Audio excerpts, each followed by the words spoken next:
जय श्री राम दोस्तों अगर आपको भी लखनऊ सुपर जायंट्स और आरसीबी के बीच में खेला गया आईपीएल 2024 का 15वां और सबसे रोमांचक महामुकाबला पसंद आए तो इस वीडियो को लाइक जरूर करें।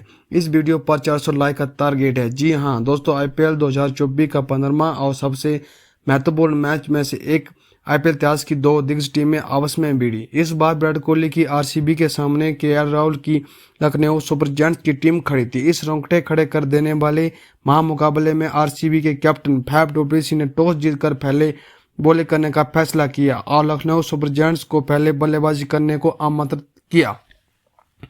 इसके बाद रनों की वर्षा करने के इरादे में लखनऊ सुपर जायंट्स की तरफ से दो दिग्गज बल्लेबाज मैदान पर उतरते हैं। केएल राहुल और डिकॉक, इन दो इस्लामी बल्लेबाजों के कंधों पर इस महामुकाबले में विस्फोटक शुरुआत दिलाने की पूरी जिम्मेदारी थी। दोनों बल्लेबाज अपनी जिम्मेदारी निभाते हुए स्कोर बनाने शुरू कर देते हैं। मिलकर 5 ओवर में 50 रन की साझेदारी बना लेते हैं। लेकिन दोस्तों पारी का 6वां ओवर लेकर आते हैं ग्लेन मैक्सवेल। इस ओवर की तीसरी गेंद पर केएल राहुल को डगर के हाथों कैच करवा देते हैं और केएल राहुल 14 बॉल पर 20 रन ही बनाकर आउट हो जाते हैं।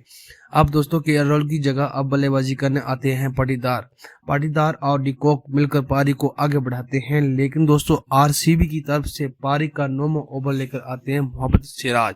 9वें ओवर की 5वीं बॉल और पाटीदार को विकेट के पीछे कैच करवा देते हैं और पाटीदार 11 बॉल पर 6 रन ही बना पाते हैं। पाटीदार की जगह अब बल्लेबाजी करने आते हैं स्टोनिस। डिकॉक और स्टोनिस अपनी टीम को रनों का संतुलन बनाकर रखते हैं और डिकॉक 35 बॉल पर अपने नाम एक और अर्धशतक कर लेते हैं। दूसरी ओर से आरसीबी के किसी भी बॉलिंग लाइनअप को बख्शा नहीं गया। दोनों ने मिलकर 42 रन की पार्टनरशिप अपनी टीम के लिए जोड़ देते। लेकिन दोस्तों आरसीबी की ओर से पारी का 14वां ओवर लेकर आते हैं ग्लेन मैक्सवेल। इस ओवर की 5वीं बॉल पर स्टोनिस को डगर के हाथों कैच करवा देते हैं और स्टोनिस 15 बॉल पर 24 रन बनाकर लौट जाते हैं।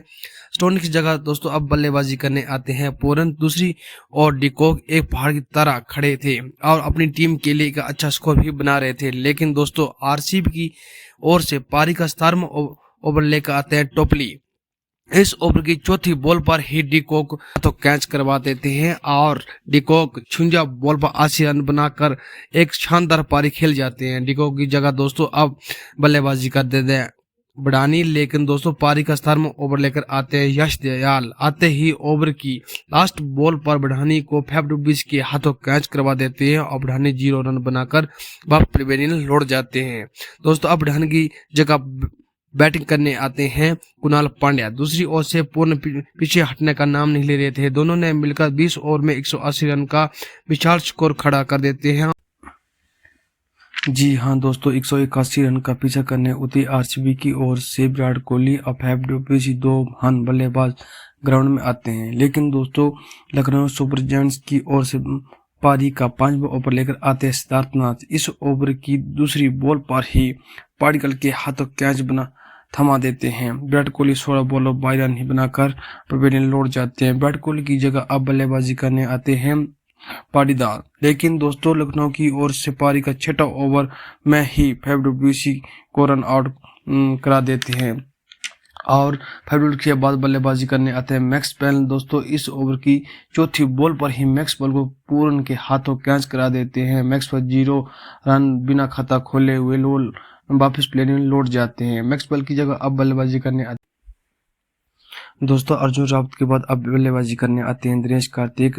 लेकिन दोस्तों लखनऊ सुपर जायंट्स की पारी की ओर से 17 ओवर करने आते हैं नवीन। इस ओवर की फर्स्ट बॉल पर ही राहुल के हाथों कैच करवा देती है, जिसे दिनेश कार्तिक 8 बॉल में 4 ही रन बना पाते हैं। दिनेश कार्तिक की जगह अब बल्लेबाजी कर देते हैं टोपली। लेकिन दोस्तों लखनऊ की ओर से 18वां ओवर लेकर आते हैं यश ठाकुर। 18वां ओवर की लास्ट बॉल पर ही पूर्ण के हाथों कैच करवा देते हैं, जिसके बाद बल्लेबाजी करने आते हैं मोहम्मद सिराज। लेकिन दोस्तों लखनऊ सुपर जायंट्स की ओर से पारी का 19वां ओवर करने आते हैं बिश्नोई। आते ही 19 ओवर की 4थी बॉल पर ही मोहम्मद सिराज को एलबीडब्ल्यू करा देते हैं, जिसे 19.4 में ही आरसीबी की टीम धराशायी हो जाती है, जिससे लखनऊ सुपर जायंट्स की टीम 28 रन से अपनी जीत हासिल कर देती है।